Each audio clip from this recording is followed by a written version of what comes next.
அப்ப முதலாவது விஷயம் அமானிதங்களை பாதுகாப்பது மிக மிக முக்கியமான விஷயம். கண்ணியமிக்கவர்களே, நாம் வாழக்கூடிய இந்த கலியுக காலம், இந்த காலத்தில் யாருக்குமே அமானிதம் கிடையவே கிடையாது. கண்ணியமிக்கவர்களே, ஒரு உண்மையான மூமின், அந்த உண்மையான மூமினுடைய குணாதிசயங்கள் எப்படிப்பட்ட குணாதிசயங்கள்? சூரத்துல் மூமினூன் என்ற அந்த சூறாவில் கத் அஃப்லஹல் மூமினூன் அல்லதீன ஹும் ஃபீ ஸலாத்திஹிம் காஷிஊன் வல்லதீன ஹும் அனில் லக்வி மூரிதூன் வல்லதீன ஹும் லிஸ்ஸகாத்தி ஃபாயிலூன் வல்லதீன ஹும் லிஃபுரூஜிஹிம் ஹாஃபிதூன். அல்லாஹ் அடுக்கடுக்கா சொல்றான். உண்மையான மூமின்கள் வெற்றி பெற்று விட்டார்கள். அவர்கள் யார்? தங்களுடைய தொழுகையில அவர்கள் பேணுதலாக பயபக்தியாளர்களாக இருப்பார்கள். அவர்கள் ஜக்காத்தை நிறைவேற்றுவார்கள். அவர்கள் தங்களுடைய கற்புகளை பாதுகாப்பார்கள் அப்படின்னு அல்லாஹ் சொல்லிட்டு வருகின்ற பொழுது இன்னொரு மிக முக்கியமான விஷயத்தை சொல்றான். சூரத்துல் மூமினூன்ல 8வது வசனத்தில் அல்லாஹ் சொல்லுகின்ற பொழுது உண்மையான மூமின் அவன்தான் வெற்றி பெற்றவன். அவன் எப்படிப்பட்டவன் தெரியுமா? வல்லதீனஹும் லி அமானாத்திஹிம், தங்களுடைய அமானிதங்கள் விஷயத்தில் அவர்கள் பேணுதலாக இருப்பார்கள். வாஹ்திஹிம் ராவோன், தங்களுடைய வாக்குறுதிகள் விஷயத்தில் அவர்கள் பேணுதலாக இருப்பார்கள், இவற்றை பாதுகாப்பார்கள். உண்மையான மூமினுடைய அந்த குணாதிசயங்களை எல்லாம் வல்ல அல்லாஹ் இப்படி பேசுகிறான்.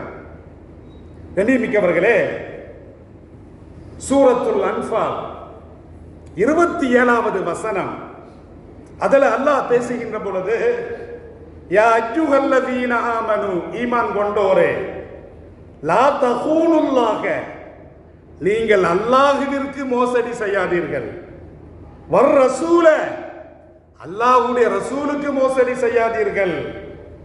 வ தஹூனு அமானாத்திக்கும் வ அன்தும் தஅலமூன், நீங்கள் அறிந்து கொண்டே உங்களை நம்பி ஒப்படைக்கப்பட்ட அமானிதங்களுக்கு மோசம் செய்யாதீர்கள்.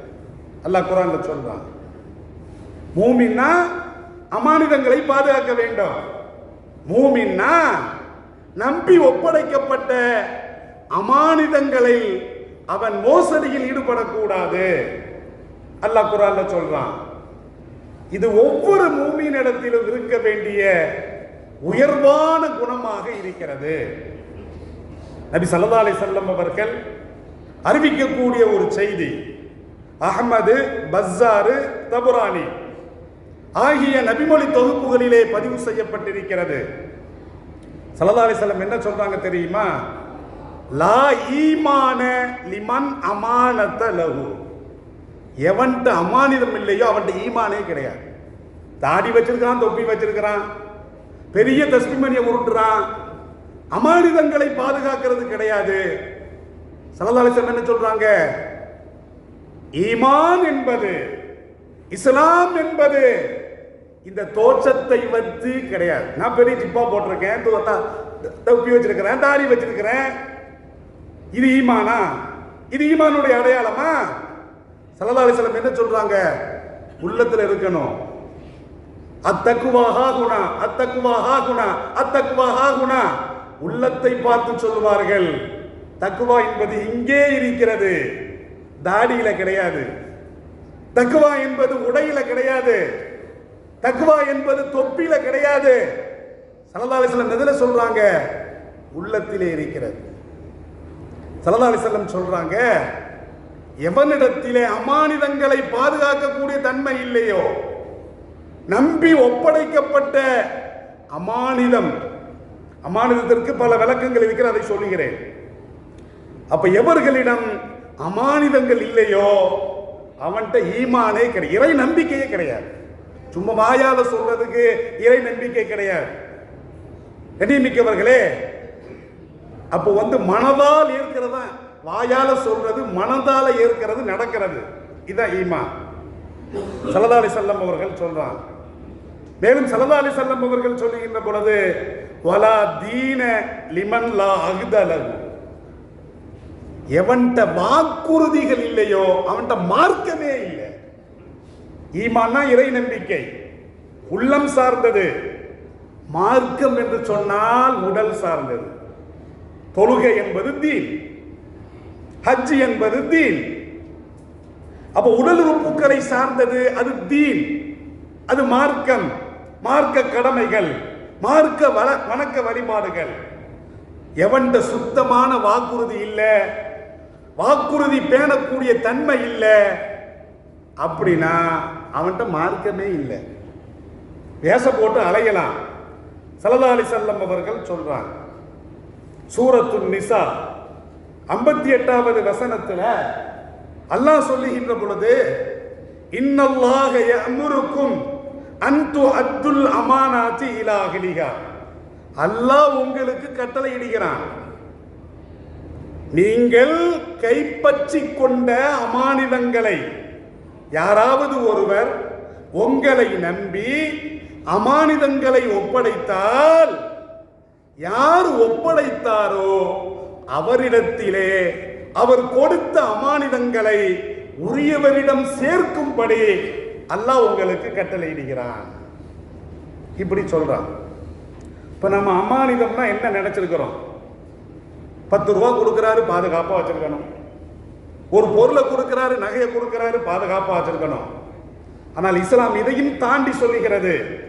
ஸல்லல்லாஹு அலைஹி வஸல்லம் அவர்கள் ஒரு ஹதீஸிலே பேசுகின்ற பொழுது, அஸ்ஸலாத்து அமானத்துன், தொழுகை என்பது ஒரு அமானிதம்.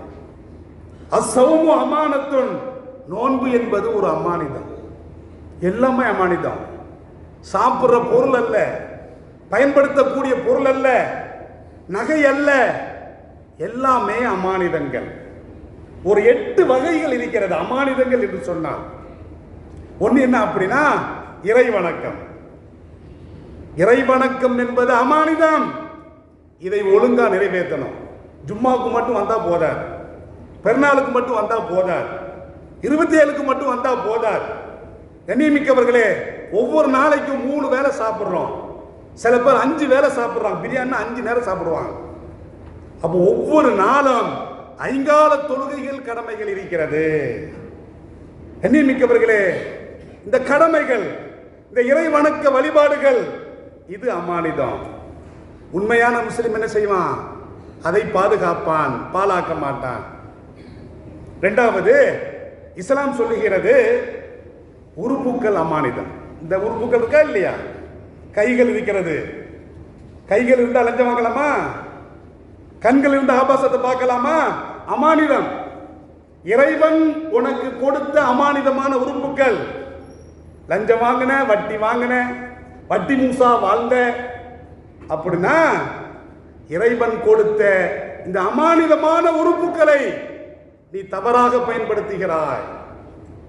இஸ்லாம் சொல்லுகிறது, நம்பி அல்லாஹ் ஓண்ட இந்த கண்களை கொடுத்திருக்கிறான், காதுகளை கொடுத்திருக்கிறான், மூக்கை கொடுத்திருக்கிறான், தாடைகளை கொடுத்திருக்கிறான், உதடுகளை கொடுத்திருக்கிறான், பற்களை கொடுத்திருக்கிறான், எல்லாமே கொடுத்துக்கிறான். விலை கொடுத்து வாங்க முடியுமா? கிட்னி போயிடுச்சுன்னா விலை கொடுத்து வாங்க முடியுமா? அடுத்த ஆள் கிட்னி நமக்கு செட் ஆகுமா? ஒரு கணையம் போயிடுச்சுன்னா வாங்க முடியுமா? எல்லாமே அமானிதங்கள். தண்ணி குடிக்கிறோம், சிறுநீரா வரல, என்ன ஆகும்? சாப்பிட்றோம், வெளியே வரல, என்ன ஆகும்? எல்லாம் அமானிதங்கள், உறுப்புக்கள் அமானிதங்கள். இவற்றை பேணி பாதுகாக்க வேண்டும். 3வது, நாம அமானிதம் சொல்றோமா இல்லையா? நம்பி ஒப்படைக்கப்பட்ட பொருளும் அமானிதம். 4வது, செயல்களும் அமானிதம். நாம செய்யக்கூடிய செயல், ஒவ்வொரு செயலுமே அது அமானிதமாக இருக்கிறது. அந்த செயல் அழகான முறையில் அமைய வேண்டும்.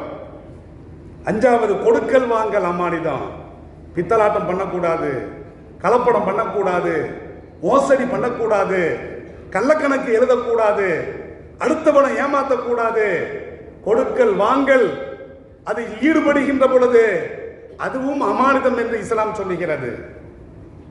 ரகசியங்களை பாதுகாப்பது அமானிதம். ஒருத்தர்கிட்ட ஒரு செய்தியை பற்றி பேசிட்டு இருக்கிறோம், நானும் இன்னொரு ஆள் இருக்கிறோம். ஒருத்தர்கிட்ட பேசிட்டு இருக்கும் பொழுது இன்னொரு ஆள் வர்றார், மூன்றாவது ஒரு ஆள் வர்றார். இப்படி வருகின்ற பொழுது நான் பேசிக்கொண்டே அவரிடத்திலே ஒரு வார்த்தையை பயன்படுத்துகின்ற பொழுது அவரை ஏறெடுத்து பார்த்தால் என்ன அர்த்தம் தெரியுமா? நான் பேசக்கூடியது அமானிதம், அவர்கிட்ட சொல்லக்கூடாது, ரகசியம்.